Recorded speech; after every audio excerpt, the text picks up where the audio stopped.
Okay, hi guys. So first we'll be revising what we actually saw in the previous lecture. As first we saw the Sandmeyer's reaction.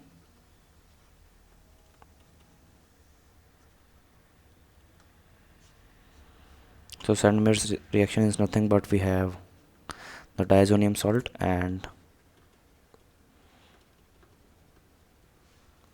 it on reaction with KCl and CuCl we get chlorobenzene.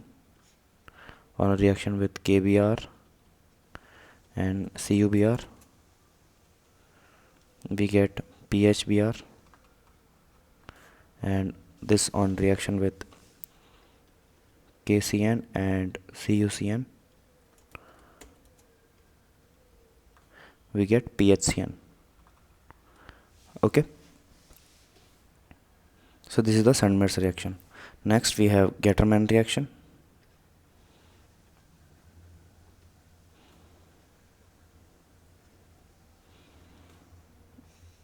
And we have in the Gattermann reaction we have PHCN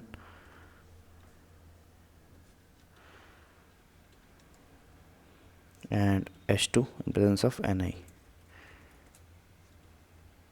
Okay, so we have PHCO2H and PHCH2NH2. Okay, so how does this happen is, okay, we have seen this presence of H2Ni in our past set of lectures. So it's a syn addition in which the triple bond will break itself and HH will get attached to both the sides of the double bond or the triple bond. Okay, so we'll get something like this, and we saw this in presence of water. This will convert into, or in H plus medium it will convert into carboxylic acid. Okay,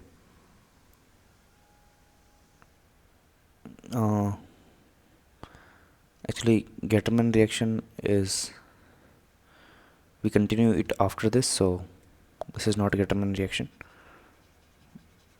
So rather let me write it here only. I will just mark it, mark a arrow there. Okay, so the below reaction is a Gattermann reaction. This is not a Gattermann reaction.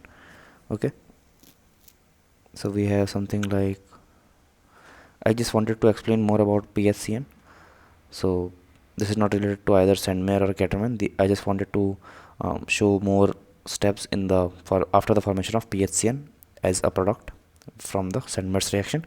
Now the Gattermann reaction is something like, or Gattermann synthesis rather, would be, we had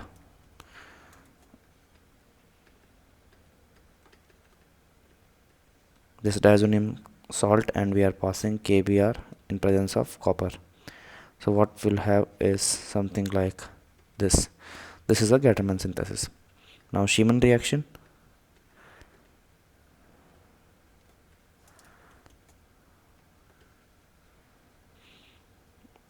is something like, we have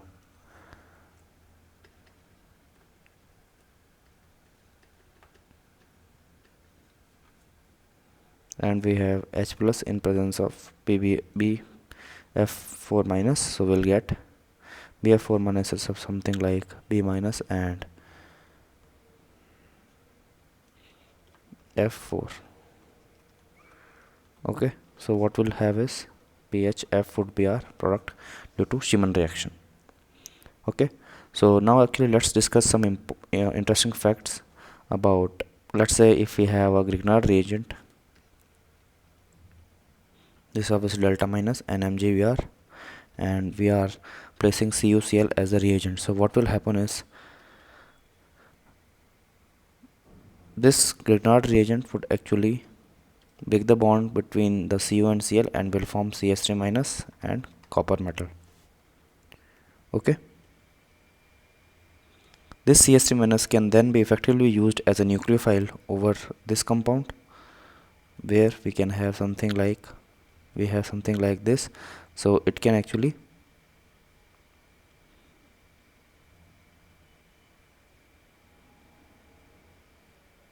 break or get attached to this double bond.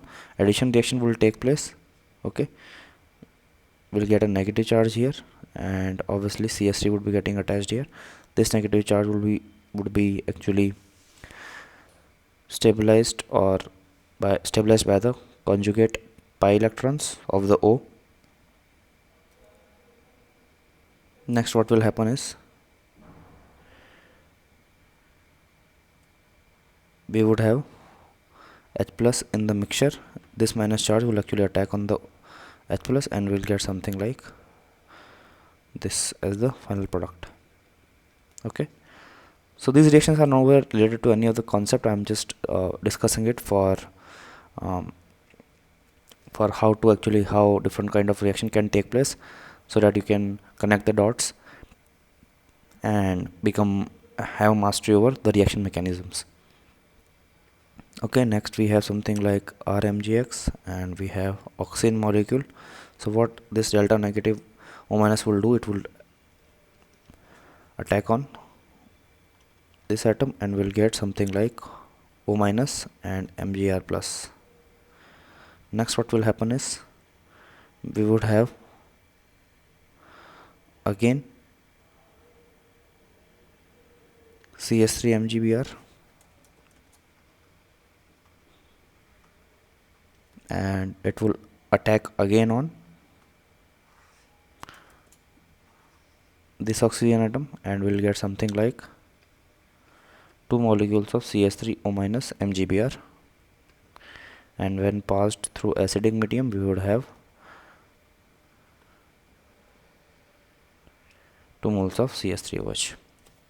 Okay, so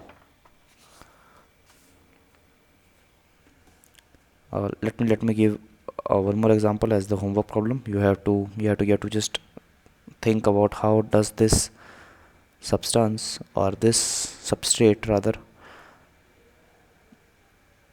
convert into this. Okay, just pause the video and you can take this offline, or I just want to give the answer. So this is actually, if you can see, this is delta negative. Okay, so what it will do is it will intramolecular Grignard mechanism will happen, and this will actually form a bond with this carbon atom, which is delta positive due to the presence of Br minus or slight Br delta minus attached to this carbon atom. Hence it will form a double bond and with the release of Br minus, which will form MgBr2 later on in the side product. So we'll meet in the next lecture where we'll be discussing coupling reaction. So till then, good luck and goodbye.